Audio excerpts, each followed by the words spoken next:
Hello everyone! Welcome back sa aking YouTube channel. And for today's video, i-share ko sa inyo yung mga lutong bahay ko. So disclaimer lang po, hindi po ako expert sa pagluluto pero gusto ko lang i-share sa inyo yung mga pinagluluto ko araw-araw sa bahay. Mga simpleng ulam pero masarap. At budget friendly pa. So tara samahan niyo ako magluto. So yung first recipe nga natin ay iskabetsing tuyo. So kung hindi kayo familiar kung paano itong lutuin, kaya sundan nyo na ang video na to. Tapusin nyo hanggang dulo.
So ayan, tapos na po tayo sa ating iskabetsing tuyo. So punta naman tayo dito sa ating ginataang gulay. So yung gulay pala na ginamit ko ay yung kalabasa. So bago natin lutuin, igisa muna natin yung mga spices at saka syempre yung sahog na tuyo.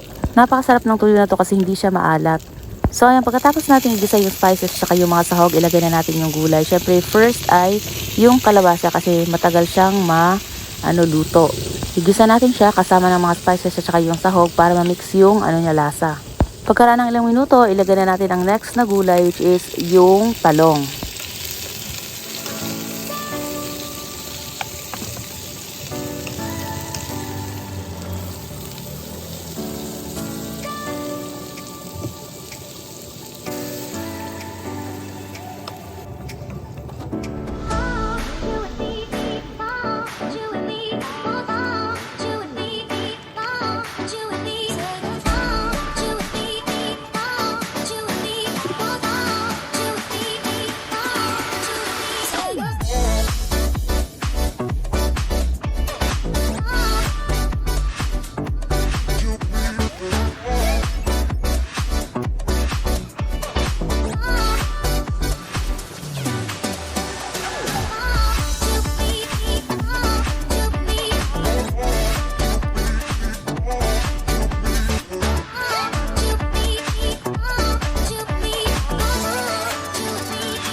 Oh, ayan. Tapos na po tayo sa ating ginisang kalabasa or ginisang gulay. So, punta naman tayo dito sa next recipe natin. So, yung next recipe na lulutuin natin yung sutanghon soup.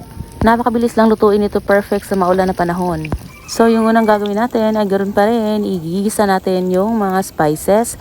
At saka, meron tayo ditong nilagay na pinirito. So, ito yung magpapasarap ng lulutuin natin. Pagkatapos natin igisa yung mga ano niya, spices at saka yung sahog, so ayan, lagyan na natin siya ng tubig at pakuluan.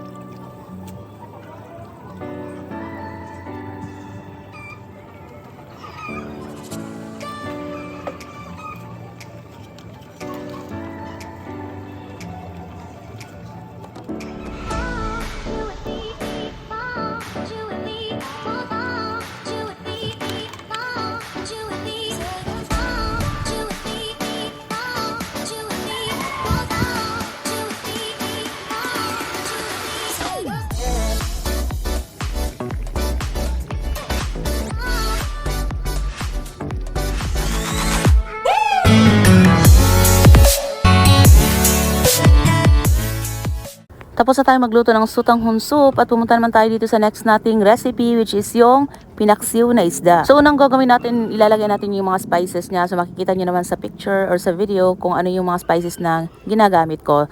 Pagkatapos natin ilagay yung mga spices, ilagay na natin yung isda. Pagkatapos natin ilagay yung mga isda, ilagay na rin natin yung second layer ng mga spices para lalong sumarap yung pinaksiw natin. Pagkatapos ilagay yung mga spices, ilagay na din natin yung mga seasoning, next yung water at saka yung cooking oil. Siyempre, lalagyan natin siya ng cooking oil kasi ano siya, para yung Spanish style na pinaksiw.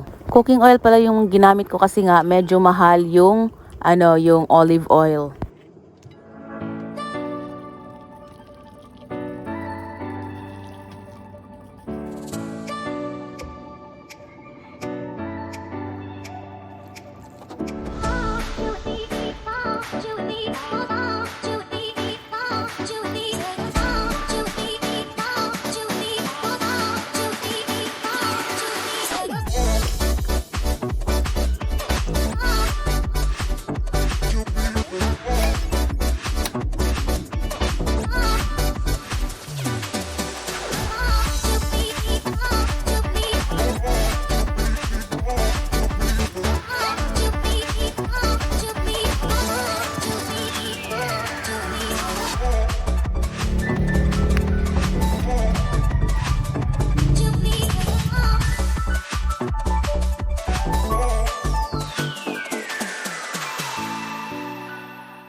Ayan, last recipe na po tayo. This time, ang lulutuin natin ay ginataang papaya. So, una, igisa natin yung mga spices at saka syempre yung sahog natin na tuyo. Yung spices na ginamit ko pala is yung luya, onion at saka garlic. Syempre, para mas mabango yung lulutuin natin. At saka nilagyan ko na rin ng tuyo.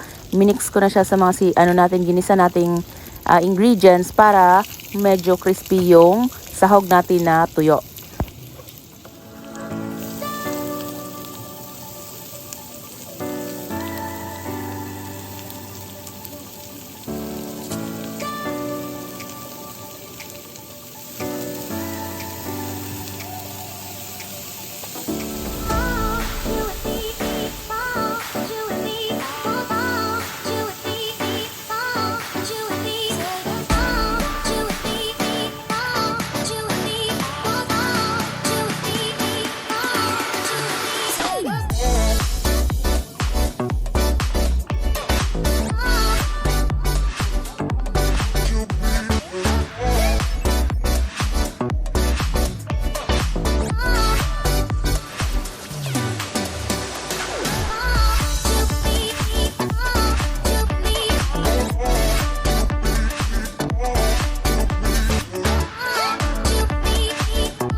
You and me,